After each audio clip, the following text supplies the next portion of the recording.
Hello everybody, it's Wyvern here with a video to discuss or do a breakdown of the first three games in the tourney I did this past weekend. It was Gobbo King's tournament for Tourneys or something along those lines. I had a lot of fun. It's the first tourney I've ever done. I haven't actually done any tournament play prior to this, so I wanted to try it out, wanted to give it a shot, wanted to try out something new with a slightly different rule set and all that sort of stuff, and I thought this was the perfect opportunity. The rules were that you can only play one faction throughout, and it was each match and whoever got the most points out of 6 games, and it would end up being the winner. So, pretty cool system, rotating Swiss system there. I thought it was a lot. I thought the tourney was a lot of fun. I had a blast. Definitely, thank you to Gobbo and all the others who helped organize the tournament. Because I thought it was great. I had a blast, and I'd hope everyone else did as well. But regardless, so going into this tourney, I did go with vampire accounts, and you might be wondering why vampire accounts. Well, they aren't, after all, one of my main factions, to be quite honest. The factions I mostly play on ladder is usually Beastmen, Bretonnia, Empire. That's kind of my holy trinity there. Those are kind of the factions I'm more used to, but I figured vampire accounts would be a decent pick here just because they don't have any bad matchups. In my opinion, they have some slightly rough matchups. They've got some slightly favorable matchups, but I don't think they've got any matchups that are outright bad. For example, with Bretonnia, there are certain matchups that are pretty terrible for the Bretonnian player. Similar with Beastmen, there are some matchups that are just bad and tough to win. So I figured with Vampire Accounts, you've got a decent chance because they're a fairly well-balanced faction as far as their matchups go. So this first match, it was against the Lizardmen. It was on Wyvern Lake. So I decided to run with a bit of a build similar to the ones I run against Chaos, to be quite honest. A front line of pretty cheap chaff infantry. You can see 2 zombies on either end, one of which is the Tithe in there, the Königstein Stalkers, the Poor Man's Graveguard, Sternsmen, and then 2 units of Skeleton Spears. Up in the sky to deal with skirmishers and to sort of harass shooting units like Bastillons with Solar Engines, we do have the 2 Fellbats. And then, of course, our anti-large goon squad of Manfred with Van Hell's Dance Macabre, Invocation of Nehek, as well as Raise Dead, and of course all his kit to improve his Winds of Magic, including Sword of Unholy Power, Master of the Dark Arts, and all that sort of stuff. And then we got 2 Terrorgeists. Finally, down on the ground, we do have the Claw of Nagash, the Mortis Engine. One of the cool things is that most single model monstrous entities or war machines count as a monster, and you can only have 3 of them. But interesting enough, for the vampire counts, the Mortis Engine does not count as a monstrous entity. So even though you can only bring 1 Mortis Engine, you can bring a Mortis Engine alongside the 3-man flying squad, which is really, really nifty. Now, for my opponent here, who did decide to go with Lizardmen, ran a pretty, I'd say, fairly conventional build, and a pretty solid one at that. He's got 2 Bastillons with Solar Engines, which is great just because they give you that magic damage, they give you some fire damage, both of which are very solid against vampire counts. Fortunately, the Claw of Nagash, even though it is vulnerable to fire damage, several vampire count units are vulnerable to fire damage, Terrorgeists, of course, as well. But the Claw of Nagash does actually have a built-in magic resist, which does kind of conflict a little bit with that fire weakness, so I feel like it kind of balanced itself out a little bit. 2 Sking Skirmishers providing a little bit of harass. I'm personally not the biggest fan of these guys, but if you've got some points to spare, why not? A front line of Source Warriors mixed with shields, unshielded, and then 2 Temple Guards, so it's a bit of a mixed bag here in the front line, but definitely very solid. Can hold against my chaff heavy front line. These guys will just dumpster them. Had I gone heavy on, say, Graveguard, these guys would also be putting up a great fight. As it is, I'm definitely going to be very reliant on the Claw of Nagash to win me this game because I need to drain these troops down. And except for the Sternsmen, I don't really have a unit that's good at killing dinos. Besides that, my opponent did bring a Slann Mage Priest of Light, which is kind of cool. He does have Exorcism, of course, which is pretty awesome. He's got Frost Protection, Net of Mintok, as well as Banishment. And, of course, his Bound Banishment. So, potentially, we could see 2 Banishments going down. He's got his Aura of Quetzal, which is a debuff or magic resistance buff. Aura of Quetzal, which is basically a side grade to stand your ground that gives armor instead of leadership, but it does also last longer. And then he does have a Star Scar Veteran with the Potion of Strength as well as the Plaque of Dominion. Personally, I'm not a big fan of the Plaque of Dominion against vampire counts. The reason being that I don't break really, but we'll definitely see how it goes. You can see over here, I'm going to send my bats shortly to start chasing out the Sking Skirmishers. Bit of a waste, perhaps, of the bats. Bats aren't the best unit at actually chasing stuff down. They tend to, what tends to happen with bats is that they kind of catch the tail end units, and sure, they might kill a few of those tail end units, but they struggle to actually stay on top of the unit, like bog it down and prevent it from escaping. You can see I do dive in there with the Terrorgeist, and on the other flank we are going to try to shut down this Bastillodon. Manny diving in alongside the Terrorgeist, and of course my opponent doesn't have any large right here in this position, which means that he's not going to be able, his Temple Guard are not going to be available to shut me down. So I'm going to be able to get a bit of damage to the Bastillodon. My opponent didn't really bring any healing. Unfortunately for me though, he does overcast the net of a Mintok, and he's going to be able to just net down this whole blob. This Terrorgeist is unfortunately caught up in the air, where he's going to be start taking Laser Blast to the face. But I do summon some Skeleton Warriors here because of course Manfred, great summoner, is able to block these guys off, and then we get a nice little meaty breath attack there, which is going to melt down a few guys as well. One of the interesting things to keep in mind in the tourney is that you can't bring duplicate spells. So I could only bring one summoner who could summon Skeleton Warriors. If I wanted more summoning, I would have had to bring either Strigoi Ghoul King or a or Gorst, but obviously Gorst is pretty friggin' terrible, and a Ghoul King, while he might not seem that bad, the thing is he's mounted on a Terrorgeist rather than a Dragon, which would mean I'd actually have to cut one of my Terrorgeists out of the list, so it's a bit of a rough spot. So regardless, we are going to get there, so what I end up doing is just bring one set of casts of Manfred. You can see we do get some nice little summons here with the Skeleton Warriors, and then we promptly pull away, and as the Star Scarvet dives in and takes a few bites out of our poor Terrorgeist. But, you know, we've done some good work here. A banishment, though, from my opponent, just melting some of the troops here. I think it was a bound banishment, just judging by the fact that my opponent's been overcasting other spells. He probably didn't have the point of magic for that. But it does quite a bit of damage to the Sternsmen there. It does quite a bit of damage to these Spears, to the Königstein Stalkers here, who are trying to pile in and do some damage to the Sarge Warriors. They'll definitely do okay, especially the Sternsmen with their regen and monstrous melee stats are going to have quite a field day with the Sarge Warriors. Here in the pits, we've actually bogged down the Bastillodon, though definitely a bit overkill. I've got 2 zombies and the Spearman on it. What I could have done here, well, because my opponent wasn't really paying attention, is just left the skeletons on it and moved the zombies elsewhere. In the meantime, though, the Terrorgeist kind of diving in and out, just taking off, flying back in. Unfortunately, though, my opponent here hitting the Claw of Nagash, kind of melting it down. You can see he's doing very, very badly in this fight. But we do get a nice another summon of Skeleton Warriors. So you can see my opponent very angrily chasing after him with the Star Scarvet, trying to take it off the field, which definitely makes sense. He doesn't want this being a nuisance. But fortunately, we are going to be able to poison the Star Scarvet. You can see it's being slowed by that aura from the Mortis Engine. Then we do dive in with our Terrorgeist, and we're going to be able to start nibbling at the Star Scarvet at its heels and just kind of chew him down, even with the Foz protection coming in.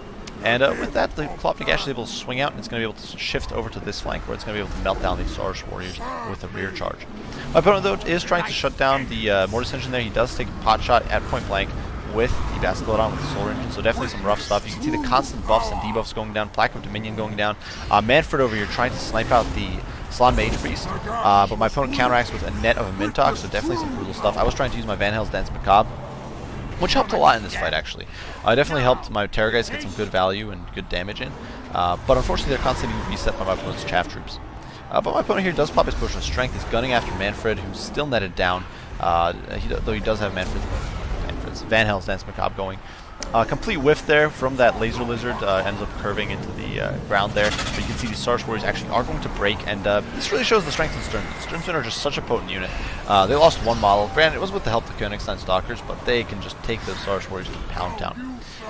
Over here in the meantime, the Bastillodon's still flailing around. Now, this is why you want to put your artillery on defensive mode, or on guard mode. Bastillodons can actually, I do believe, keep firing even if there's, say, zombies beating down on them.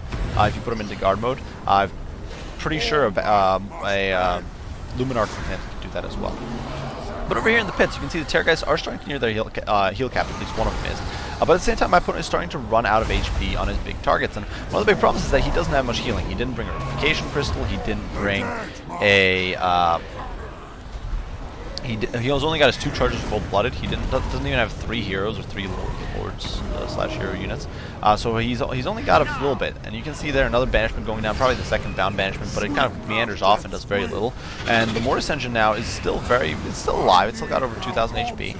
Manfred still has about 2,000 HP worth of healing to go before he's out. And this Terrorgeist still does have almost 4,000 HP overall, and it's probably going to hit its healing cap. Same with this Terrorgeist over here.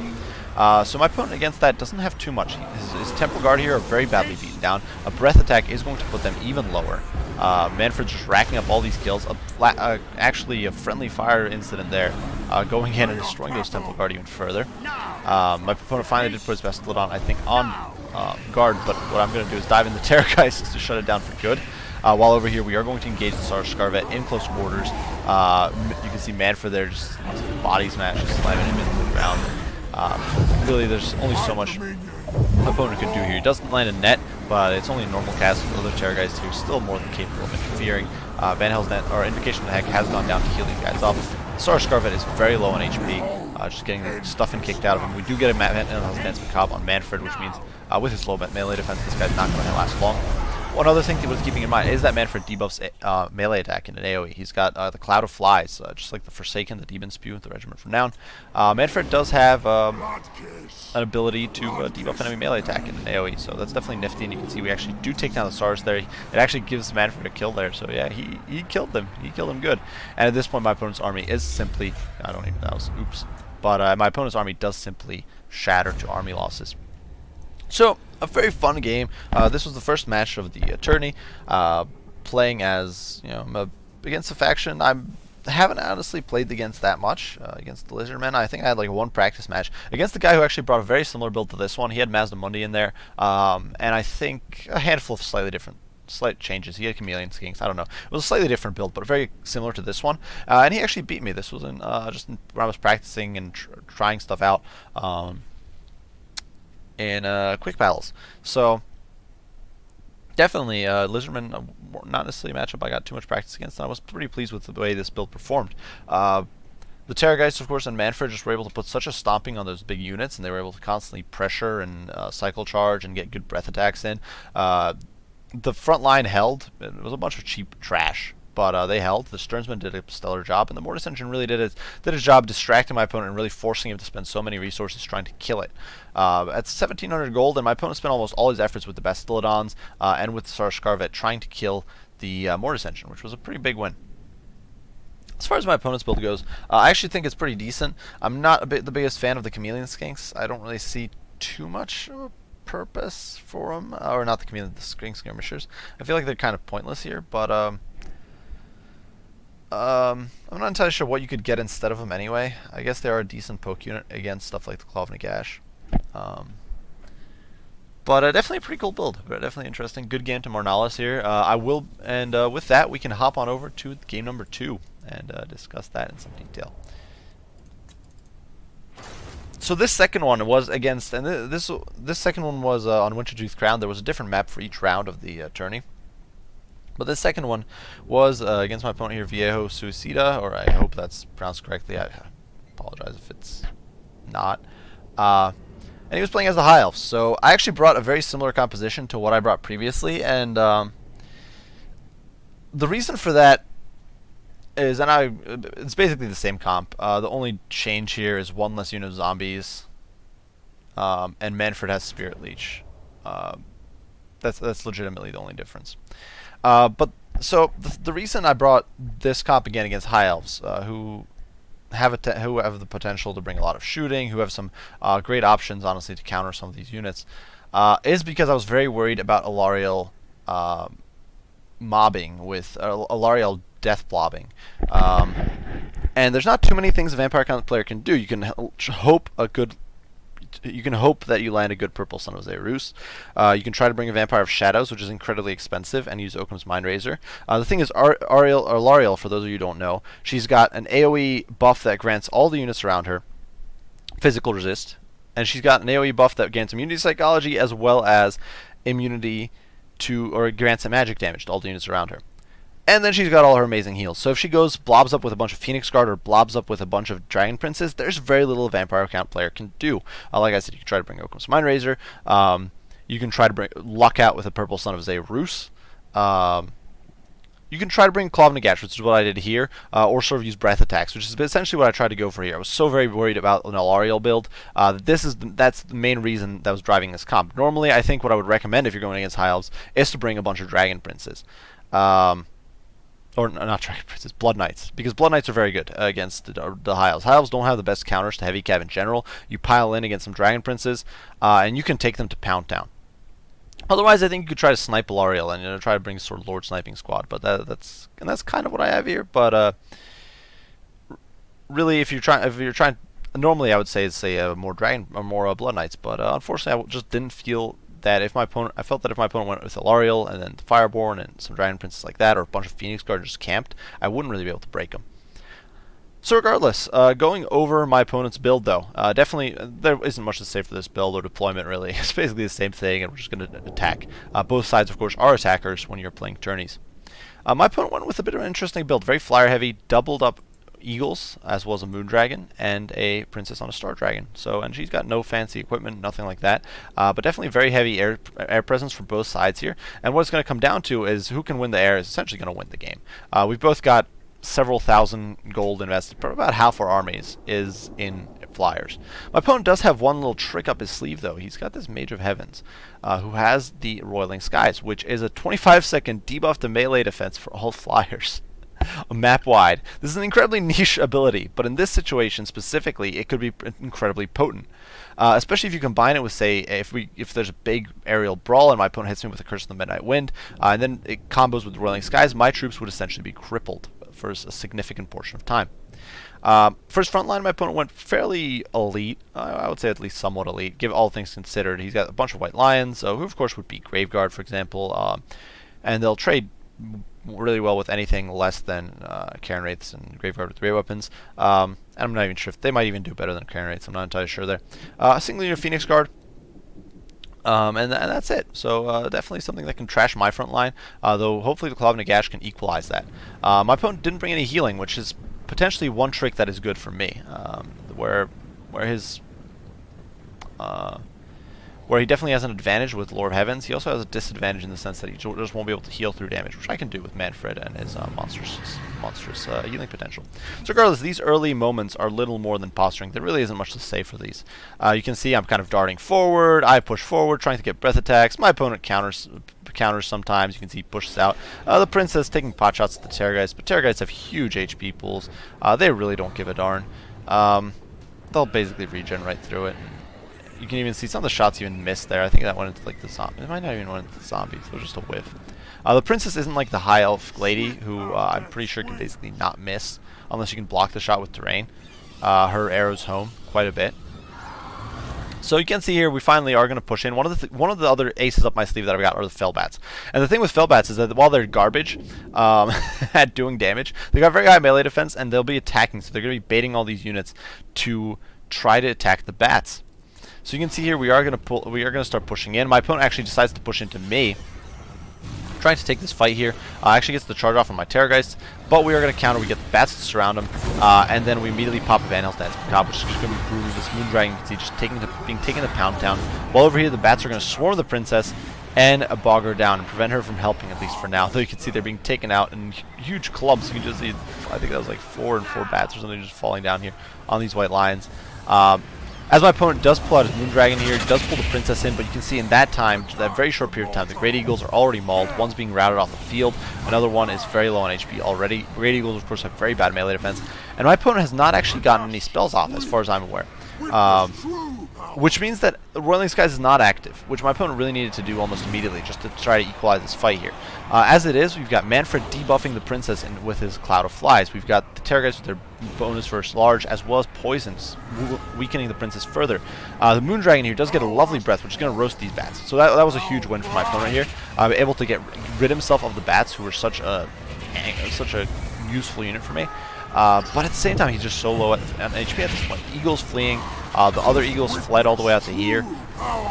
And the Princess now, you can see under half health, trying to run for dear life, being poisoned, being just hounded by this Flying Goon Squad, which does land right on top of her. She was actually even being drained by the Mortis Engine down in the pits. The fight is actually swinging in my favor. You can see the White Lions here just getting mobbed by the Stearnsmen and the Mortis Engine. The Stearnsmen only took 4 losses. You can see we got another Van Hels's Dance Macabre, and we just melt these guys really, really quickly, absolutely demolishing them. The Eagle trying to get in there, but really at this point it's just too little too late. The Princess gets the Harmonic Conversions pop, but really with less than 600 HP to go and no source of healing, really just no chance for her. And at this point my opponent's actually just going to shortly GG out. You can see we do get some summons there of more troops. My opponent definitely cleaved through a lot of my chaff, but I still had 3 flyers on the field at basically max HP with all their breath attacks still available to them, as well as a Mortis Engine that my opponent had no tools to shut down. So that was a very quick and decisive game. Essentially, the entire match actually took like what, a minute and a half, maybe. I think. Now, granted, there is a one of the things. Like I said, there's a limit on monstrous units you can bring of certain types. But I do think my opponent's build here was a bit of the wrong approach. If you're trying to go after, if you're trying to win the skies from the vampire accounts, and you can do this, don't get me wrong. I would definitely try to get a Frost Star Phoenix in there, maybe a normal Phoenix. Get a second Star Dragon, go double up on Star Dragons, bring a Frost Star Phoenix. I'm pretty sure that's tournament legal still, unless I'm mistaken. If it's not, my bad. I forget the rules. I didn't forget the exact limitations on units for the High Elves. It might be that you can only, because mounts count as the same as the unit for all intents and purposes. So it might be that you can only bring one Star Dragon. But regardless, try to go. Bring a Phoenix. Bring that Frost Star Phoenix to get that AoE melee attack debuff. Bring some heals, and probably bring some shooting. The problem is that, of course, then you're because another thing is that in the tourney setting, because you're not allowed to bring doubled up spells, it's much harder for vampire accounts to dominate the skies and actually shut down backlines. So just some things to keep in mind here. And I do think the Eagles, while an interesting choice, they're just not that good of a unit. They're honestly kind of garbage, and they've always been kind of garbage. I just can't. They're great as a mount for a Lariel or Spell Singers or a Glady or whatever, but as a unit, they're just trash.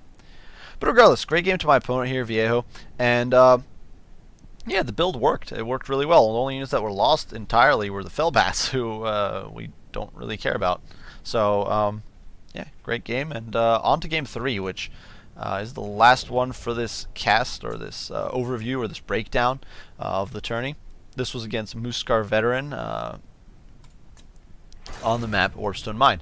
And my opponent here went with a pretty, I'd say not necessarily classic build, because when you see a classic build against, you'll usually see Kolek. But in most ways, honestly, this is a pretty conventional chaos build against the vampire gun. So you can see my build once again, nothing fancy, going very Mortis Engine heavy. I had a bit of a, and I guess a little bit of spoilers for what's ahead, but I'd say kind of got unlucky with the matchups I got in this tourney, in the sense that I kept getting the same factions over and over. I got 2 Chaos games, I got 2 High Elf games in this tourney, so there wasn't that much variety for me. But for Chaos, this build, basically identical to the High Elf build. The only difference is we dropped the Fellbats because you don't need them really, and they're not great at harassing units like Marauder Horsemen. Instead, we got some Dire Pack and some Dire Wolves, because I think they're better at harassing horsemen. Sternsmen, Zombies, we dropped the Königstein Stalkers, we got Skeleton Spears, and up in the sky, instead of Manfred, we've got the Red Duke with Elsif and Potion of Strength to give us some burst damage, as well as 2 Terrorgeist. So nothing too fancy.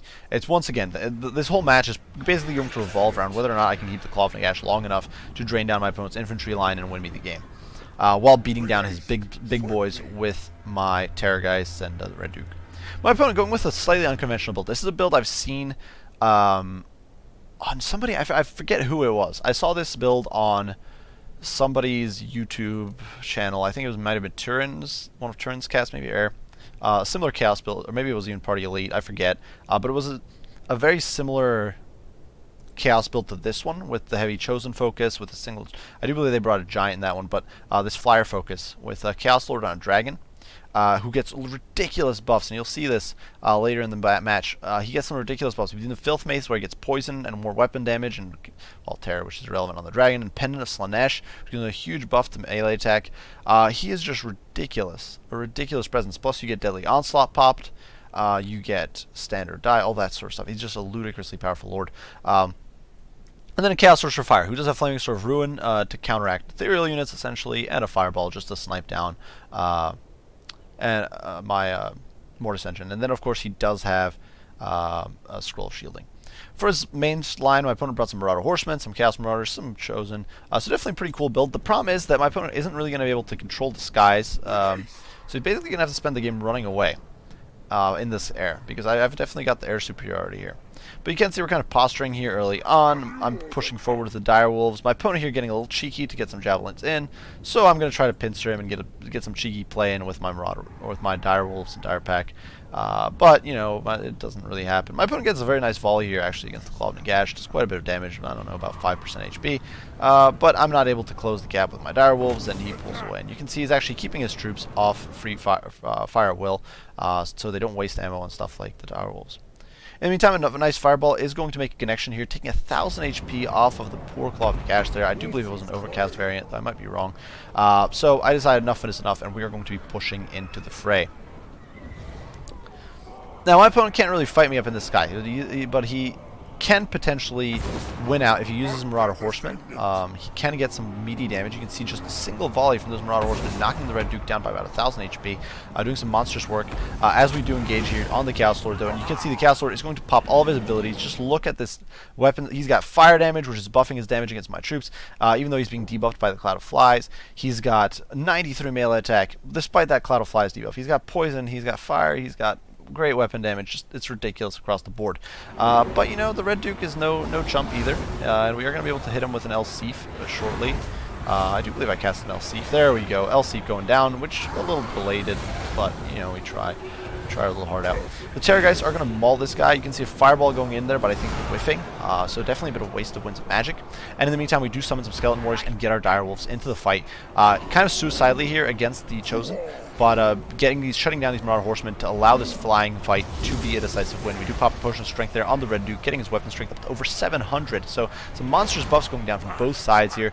But I am forced to pull out with the Red Duke. I just can't afford to let him sit in there. I do not want to lose my flyer, my leader here. We still got so much healing to go. So we're just going to pull away. My opponent here does stick around for a little bit with his caster. He does pull back away with his Lord here, who does have Flaming Sword Rune on him, but you can see in the meantime the Mortis Engine is starting to do that drain effect, and definitely going to be rough. Now these Skeleton Warriors, I should have pulled them into the fight here to bog down the Chaos Marauders, but I did not. Nonetheless, you can see a nice little Fire Breath attempt there against the Red Duke, but it misses. Now this is something I don't like about flying battles right now, and I actually kind of waste some Winds of Magic here on a Van Hels's Dance Macabre.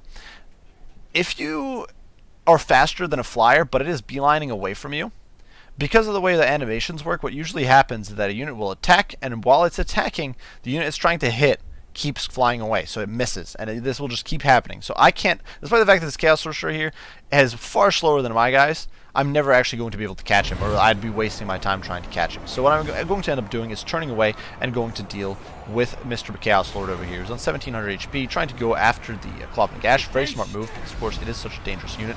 And he's just pounding it here. He's got his Shaggoth going in there. He's got Chaos Sorcerer in there. But we do get an invocation from the heck on the Red Duke.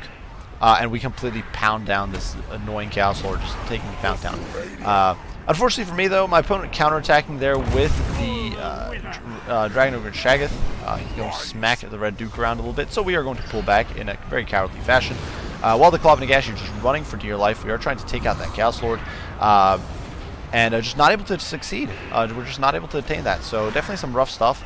But, you know, we are able to zone out some of these Marauder Horsemen out on the flank here with our Tithe. We are able to chase off some of my opponent's horsemen over here with the Dire Wolves. And my opponent is in a bit of a bad spot at this point. You can see the bounce of power starting to shift in my favor. Definitely pretty nifty. Now, granted, the Claw of Nagash here is very low on HP, but I still have two very healthy Terrorgeists, and I still do have the Red Duke. Can still heal a good bit, which puts me in a potentially very strong position, especially if I can sort of wrap up these two big large targets that are so focused on the Claw of Nagash. Now, I do finally make a bit of a commitment here. I do dive in. I'm trying to catch the Sorcerer because I see him as a bigger threat than the Shaggoth, to be honest. The Shaggoth you can kind of evade just by running away. The Claw of Nagash with the speed debuff is basically fast enough to outrun a Dragon Ogre Shaggoth. But here I make a bit of a mistake. My opponent, you can see a nice little fireball going there into the Claw of Nagash and just clocking it for another like 600 damage. But we do jump this Dragon Ogre Shaggoth. We hit him with the Red Duke, with the two Terrorgeists, and we're doing quite a bit of work, but unfortunately the Red Duke is very low on HP, and my opponent turns and fights, and he just wallops him there for 400 damage, going in with just smacking him in the face with that huge War Axe, and the Red Duke is forced to bail out. I can't keep him there. But this is where disaster kind of strikes. I'm doing well here against the Dragon Jack. It's getting poisoned by the Terrorgeist. It's getting slowed down by the Claw of Nagash. But what I do here is I get a little greedy with the Red Duke. I see an opportunity to kill this annoying Sorcerer, and I dive in with the Red Duke. And I'm like, we got him good. I'll be able to hit him with a LC. If you can see, he's just getting dumpstered. But in comes the Dragon Shaggoth, turns around and just clocks the Red Duke, and down he goes. So huge greedy play there. Had I not been that greedy, had I not pulled that stupid move there, Red Duke would be very much alive, and I could simply keep going, run away, go get in a heck, heal, be in good shape. Keep using that Winds of Magic, but instead now I have no access to my magic pool. Now I'm stuck here with just 2 Terrorgeists and a very soon-to-be dead Mortis Engine, because while it's regenning, these Marauder Horsemen have more than enough ammo to finish it off, and I don't have the tools to kill him. I could focus on him with the Terrorgeists later on, but honestly, these guys are tied down with the Shaggoth. They need to get him done, and yeah, it's a rough situation. So the Shaggoth here is going to go down, which is nice. Despite his decent melee stats and all that sort of stuff, he is being debuffed by the poison. The 2 Terrorgeists here do hit like absolute trucks. You can see they're just absolutely destroying this poor guy. He's getting distracted by the Tithe, and the Terrorgeist is chomping on his behind, and he's not going to have a good day. So he's going down to 700, 300, and he's just flailing. The Red Duke is avenged. He actually squishes some of the Tithe there, but the Red Duke has been avenged. A fireball goes out, you know, trying to clock the Terrorgeist. They're actually hitting. I don't even think that was the Terrorgeist it was aimed at, but he does try. And what I try to do here is to catch this Chaos Lord, get him off the field. But the problem is with no Mortis Engine, the Mortis Engine went down. With no Mortis Engine on the field, I'm not even sure where the Mortis Engine. I think it's over here somewhere. No, that is the Mortis Engine. The iron work there. But with no Mortis Engine, my opponent still has 2 incredibly healthy units of Chosen. Some very beat up unit of Chosen, and his Marauders finally did shatter. So the thing is, I'm not going to be able to deal with the Chaos Sorcerer. He's too quick. One of the rules in the tourneys is that you are not allowed to cycle charge. Now I'm pretty sure you're allowed to use up your breath attacks if you can, which is nice. But the problem is if I'm no longer allowed to cycle charge later on, if I lose all my ground troops, and I'm no longer allowed to cycle charge, what's going to happen is these Terrorgeists are going to be forced to fight in the pits, and they're going to probably lose. Chosen are very potent in close quarters, as you may or may not know. Even against large targets, it doesn't really matter. They don't have bonus versus large. They're still going to hack their way through a Terrorgeist, no problemo. We do snag the Sorcerer here a little bit, take another bite out of his behind, but it's just not quite enough. He's going to waddle away there on his Manticore and take off. And of course, then once in the sky, he's too fast for the Terrorgeist to catch, just because of how those silly aerial combat animations look. Here I do manage to shatter and chase off those guys, the Marauder Horsemen. But unfortunately my Direwolves are definitely starting to run out of HP. They're kind of draining away. We do try to chase this Chaos Sorcerer away, and now we're going to start trying to get some breath attacks on these Chosen. You can see some of them exploding there. We're forcing the Tithe finally going down despite taking 7 kills there. But we do get a breath attack there with the Terrorgeist, which is nice. Definitely taking some bites out of these big boy Chosen. And a nice little breath attack there is going to roast a few more of them. And that is actually going to be just enough to swing the tide into my favor, and a bit of an 11th hour victory for the Forces of Empire counts. Even though the Terrorgeists were very healthy at the end, the simple fact is that with no cycle charging, against Chosen, I'm not entirely sure they can win in a protracted fight. So huge mistake on my part letting the Red Duke die. This was, up until this point, this was probably my biggest mistake this tournament. So maybe spoilers for the tomorrow's second half of the tourney cast, but definitely losing the Red Duke like that almost cost me the entire game. Up until that point, I was pretty much far ahead. I could have easily hit this guy with the heck, been in a good shape, been back up to like 1500 HP or something, and honestly been once again been useful. And plus, I would have been able to use those breath attacks on the Red Duke to melt those Chosen, which would have been huge. But no, I had to get greedy. I had to go after the Chaos Sorcerer of Fire, who I could have ignored and run away from, and I promptly lost the Red Duke. For my opponent's build, I do think it's a little risky to go all air, especially in this sort of situation where, with the way the rules are set up, you're going to be limited in what you can bring into the sky. I do think you're generally just better off going with Mass Shaggoths, but it's an interesting take. And the Chosen definitely doing a huge job there. Well, obviously this is all garbage infantry. You can see the spears there get 3 kills. Turnsmen got 15, which is actually pretty crazy, given that this is not really what they specialize in. They're still a cheaper unit than Chosen, but they did well. The direwolves, of course, chasing off those annoying enemy horsemen, and of course the terrorgeists doing some pretty good work as well. They actually better work than the Red Duke because he died so prematurely. And you can see it shows in their chevrons, 3 chevrons apiece, and I came in with no chevrons on either of them. But between killing Chaos Lord, the Dragon Ogre Shaggoth, and then all the damage on the Chosen, they were doing great. Like I said, for my opponent's build, my only real criticism is I would have honestly brought Kolek instead of that and kept the Sorcerer on the ground. I think that's just the better way to go. And I also prefer Chosen with Halberds, but I know the Chosen with Shield, Sword and Border are also really good. But by and large, I think this is a pretty solid build. If you guys have any... And that's going to be it for this cast. That's going to be the first of 2 tomorrow of 2 videos I'm going to do. Tomorrow I'm going to do the other 3 matches I did. The second half, those are definitely... I think some of those are... Yeah, those should be fun as well. Those should be some good stuff to cover. Like I said, this tournament was a lot of fun. I do hope you guys enjoyed the video. If you did, be sure to leave a like and subscribe down below. If you have any comments, any criticism, any questions, anything along those lines, whether about the tournament or comps or rules or anything like that, or otherwise about the game, be sure to leave them down below and I'll respond as soon as I'm able. As usual, guys, I do very much appreciate you all for watching, and I will see you all in the next one. Wyvern out.